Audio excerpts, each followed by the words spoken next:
नमस्कार मित्रों, मैं राजीव मिश्रा और आप देख रहे हैं स्वैच्छिक मीडिया न्यूज चैनल। आइए बात करते हैं इस वक्त की कुछ बड़ी खबरें। कानपुर ब्रेकिंग, कमिश्नरेट पुलिस को बड़ी सफलता हाथ लगी है। दरअसल 2 दिन पहले रावतपुर थाना क्षेत्र के केशवपुरम इलाके में मोबाइल कारोबारी के कमलेश शर्मा के घर पर बदमाशों ने चापड़ की नोक पर लाखों की डकैती की घटना अंजाम देकर फरार हो गए थे। घटना को अंजाम देने वाले शातिरों की तलाश में पुलिस ने जाल बिछाते हुए 6 में से 3 अभियुक्तों को गिरफ्तार कर लिया है। पकड़े गए तीनों अभियुक्त सागर उर्फ अभिषेक, पिंटू और यश, यह तीनों ही कानपुर देहात के रहने वाले हैं। इनकी निशानदेही पर डकैती में का सारा माल, चापड़ और डकैती में प्रयोग की गई कार भी बरामद कर ली है। डीसीपी पश्चिमी ने बताया कि घटना का मास्टरमाइंड सागर उर्फ अभिषेक, जिसकी पीड़ित के घर के बगल में ही बुआ का घर है, जिस वजह से सागर का वहां पर आना जाना था। घटना की रात भी सागर वहीं पर मौजूद था, इसलिए इस घटना को बिल्कुल किसी फिल्म के सीन की तरह दर्शाया गया था, क्योंकि घटना के समय यह सभी साथी एक दूसरे को नाम से नहीं बल्कि नंबरों से बुला रहे थे।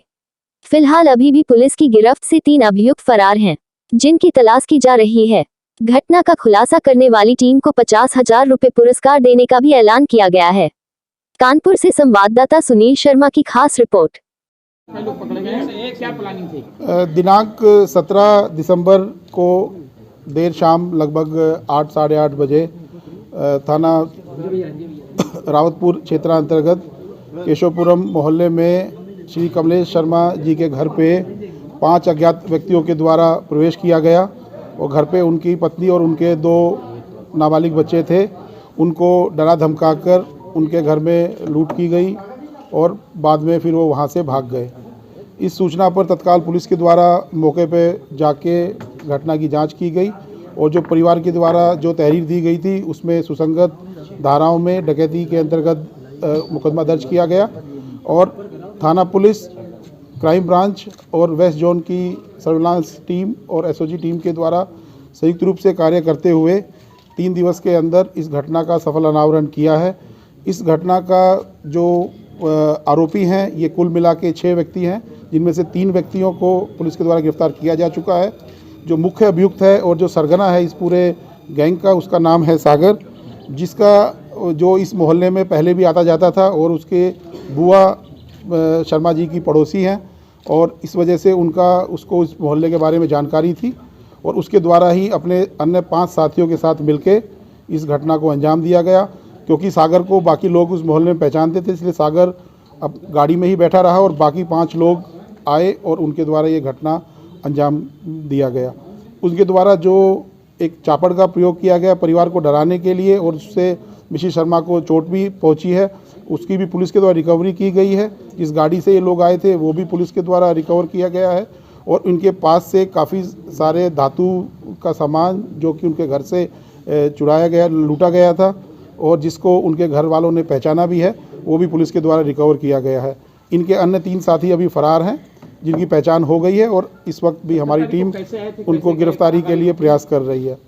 17 तारीख को ये करीबन 6 साढ़े 6 बजे ये लोग पहली बार उस तरफ आए थे, किंतु उस वक्त गली में चहल पहल थी और काफ़ी लोग गली में मौजूद थे, तो उसको देख के ये लोग वापस लौट गए और इनके द्वारा जैसा कि अपना इकबाल किया गया है कि वहीं पे पास में एक जगह शादी समारोह में इन लोगों ने खाना खाया और बाद में फिर ये वापस 8 साढ़े 8 बजे के करीब आए थे। घर में कैसे घटना के बाद ये कहाँ चले गए? घर में ये घर का दरवाज़ा, जैसा कि आप भी जानते हैं, घर का दरवाज़ा उस वक्त खुला हुआ था, ज़्यादा देर नहीं हुई थी, लगभग 8 बजे साढ़े 8 बजे का समय था और उस वक्त पर इतना घर के दरवाजे जनरली खुले रहते हैं। इससे पहले किसी घटना में शामिल रहे लोग? अभी तक इनके पूर्व के आपराधिक इतिहास के बारे में कोई जानकारी हमें नहीं मिली है। जैसा कि मैंने बताया कि कानपुर देहात के रहने वाले हैं, तो इनके लोकल थाने के बारे में कोई जानकारी हमें नहीं मिली है। जैसा कि मैंने बताया कि कानपुर देहात के रहने वाले हैं, तो इनके लोकल थाने से और आसपास के थानों से इस संबंध में जानकारी की जा रही है। ये सभी टीनेजर्स जैसे लग रहे हैं, ऐसी क्या वजह थी जिसकी वजह से इन लोगों ने पूरा प्लान किया? इसमें जैसे इनसे हमने पूछताछ की है तो ये अपने जेब खर्च के लिए या बाकी जो भी इनको अपनी मौज मस्ती करने के लिए पैसा चाहिए और परिवार इस स्थिति में नहीं है कि वो इनके खर्चे उठा सके, तो इसीलिए इनके द्वारा ये ऐसा किया गया। डकैती का प्लान कैसे बना? ये जैसे मैंने बताया कि सागर की बुआ उसी मोहल्ले में रहती है और सागर को आइडिया था कि शर्मा परिवार के पास अगर हम ऐसा कुछ घटना करेंगे तो हमें कुछ सामान वहाँ मिल सकता है, इसलिए इन्होंने ये प्लान किया और इस घटना को अंजाम किया। ये बताया जा रहा है कि ये लोग नाम का इस्तेमाल नहीं कर रहे थे उस दौरान, नंबर से एक दूसरे को बुला रहे थे। हाँ, आपस में इन लोगों ने कि कोई इनकी पहचान ना उजागर हो, इसके लिए आपस में ये लोग नंबर का इस्तेमाल कर रहे थे।